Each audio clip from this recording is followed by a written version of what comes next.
This video is sponsored by It's a Guide to Dragon Bonding Kickstarter. More information at the end of the video.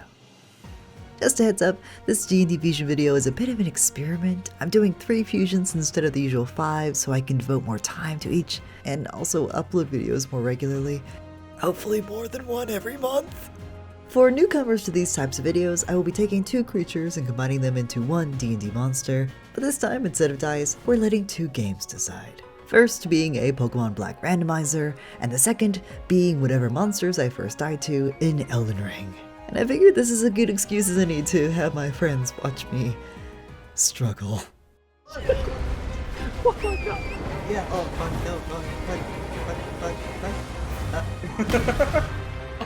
no. You just made it. Note, I'm not counting any of the named boss monsters because, well, you're kinda expected to die to those a lot. But with that out of the way, let's see what creatures we get. So alright, this first randomized Pokemon choice I had a tiny hand at selecting. I picked from 3 quote-unquote starters, Among Us, Leafeon, and Sigilith. Okay, Leafeon is good, but Sigilith is so weird for a Pokemon, and it has so much to play with that I just had to. I'm the weirdo that likes the object Pokemon. I'm sorry. Alright, with the Pokemon locked in, we move on to me being a dumb baby in Elden Ring. Oh, no! Oh, Rev. Oh, I'm okay. Oh my god. how did I not die? Wow. Oh, Hey. my good. You little bastard. Yeah. Cut him up. No. Okay, stabby statue asshole it is. 2 statue-like creatures. You'd think it'd make it easier, but that's not always the case. Sigilith is a weird guardian Pokemon that attacks anything that invades its grounds, and Fanged Nymphs also attack anything that trespass their tombs. They also act as locked doors on occasion. There's quite a lot of overlap here thematically, but maybe the guard ghoul is greater than the sum of its parts. Blurry-eyed and breathless, the party trekked a flat expanse that mantled the shoulders of a mountain summit. They could scarcely make out the shape in the misty air. An immense, floating obelisk of some kind. Encircled by a mossy stone floor beneath, it hovered only a foot from the ground. The duo looked at their map, dumbfounded. It was a notably cheap treasure map sold by a corn-toothed gnome that provided a sneering smile for free. The group quickly braced themselves for an ambush that would never come. After tending their exhausted paranoia, the party's arcanist scraped away some of the moss which hid a network of sigils and a shallow hole directly beneath the obelisk.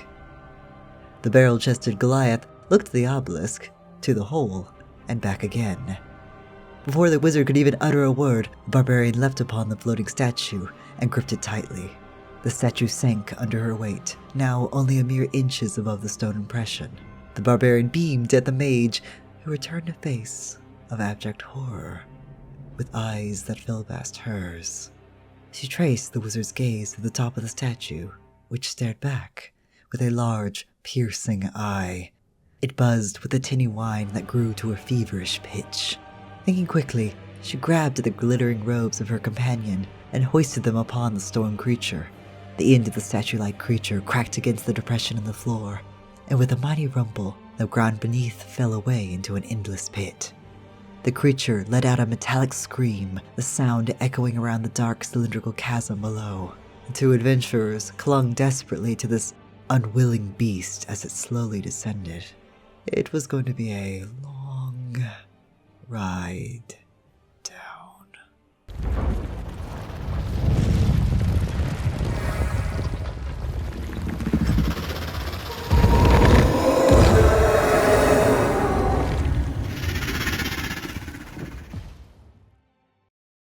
Next encounter of the Pokemon randomizer is an Umbreon.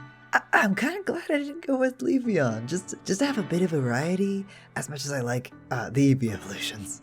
It's paired with me getting eviscerated after thinking I could take a guy with no flasks remaining. Holy fuck. Be careful. Oh. Listen, I've only got one brain cell rattling around upstairs, okay? Regardless, we have our two candidates. One a literal shadow cat, and the other, a rather generic knight, sadly. I need to maybe do this again with some of the weirder enemies Elden Ring has to offer, but heck, it makes it more of a challenge, and because of that, we wouldn't have the lovely Night Stalker, the Stygian. Dark hands of the Lords of the Dead, the Stygians walk the mortal plane as emissaries of death, and hunt those that have unjustly escaped the binding contract of mortality. These aloof creatures are living shadow, and as such can only be seen by those whose eyes can pierce true darkness. Despite their imposing appearance, their cat-like nature often impedes their work. Instead of striking down any vile, revivified creature they see, they taunt their prey. This can take the form of all manner of torture, such as mirroring footsteps only the target can hear, placing fingers of corpses in their shoes, pouncing invisibly on their prey only to recede into mist, perching on their chest as they sleep, eating their stores of rations, and so forth. This onslaught can go on for days, months, even years until the target begs for mercy, or the Stygian gets bored and tries to ferry their soul by force. In very rare cases, a Stygian is far too entertained by their victim to simply let them go. If a Stygian develops such a fondness for their prey, they will offer a bargain, a work contract of sorts, through their lord or lady death. Though there is a small catch. But immortality is a great deal for suddenly waking up as a Stygian upon your next death. I would be careful using that Revivify scroll from now on. Sometimes it's better to just let the dead lie.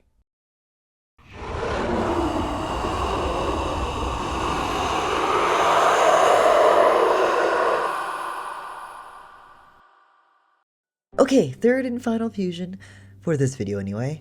Alright, our Pokemon is Mamoswine. Not a bad, big, round, boar, mammoth boy. It's strange to me that Mamoswine isn't a fossil Pokemon, despite its text entry saying it's 10,000 years old. And unfortunately, because I'm garbage at Souls likes, despite the fact that I love them, I tied to a bat. So yeah, we got a bat and a mammoth. This will truly be a monstrosity.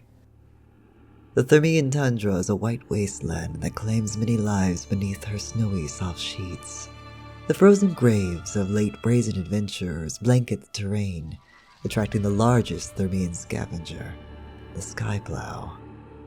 This flying giant is an opportunistic hunter that can accurately track the scent of food on the wind for miles, and will happily skim the surface of the snow using its large tusks. When a fresh prize presents itself, it changes tactics. Swooping low against the ground, the Skyplow kicks up a torrent of snow to bury its victims in a snowy prison. If its quarry is especially robust, it will viciously pack the snow with its shovel-like face, sealing in their next meal. While the Skyplow of Thermia may seem like a brutal beast, it can surprisingly be tamed by a gentle song.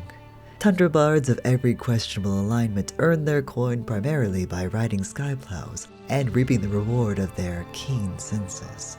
Bands of bards scout the wintry wastes to find lost possessions, or to track persons of interest, namely adventurers that might not have the cleanest of records. As the locals say, there are no pleasant tunes on the white hills of Thermia, only funeral dirges.